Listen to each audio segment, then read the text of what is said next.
নমস্কার বন্ধুরা, আপনারা দেখছেন স্টারেদের অন্দরমহল।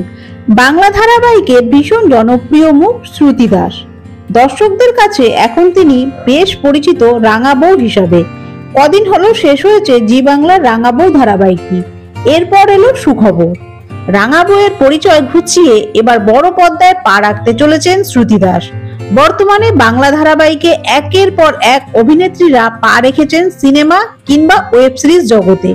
সেই তালিকায় এবার যুক্ত হলো শ্রুতি দাসের নামও। নতুন বছরের শুরুতেই অভিনেত্রী পেয়েছেন দারুণ সুযোগ। শিবপ্রসাদ মুখার্জি ও নন্দিতা রায়ের নতুন ছবিতে দেখা মিলবে তার। উইন্ডোজ প্রোডাকশন হাউসের এই ছবির নাম আমার বস। আর এই ছবিতে গুরুত্বপূর্ণ ভূমিকাতে থাকবেন শ্রুতি দাস। সেই সাথে দীর্ঘদিন পর এই সিনেমার হাত ধরে বাংলা ছবির জগতে কামব্যাক করছেন বর্ষিয়ান অভিনেত্রী রাখি গুলজার। খুব তাড়াতাড়ি শুটিং শুরু হতে চলেছে।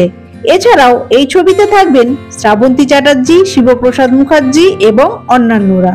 বন্ধুরা, তারকাদের বিষয় এইরকমই খুঁটিনাটি আরো তথ্য পেতে জুড়ে থাকবেন আমাদের চ্যানেলটির সাথে। ধন্যবাদ।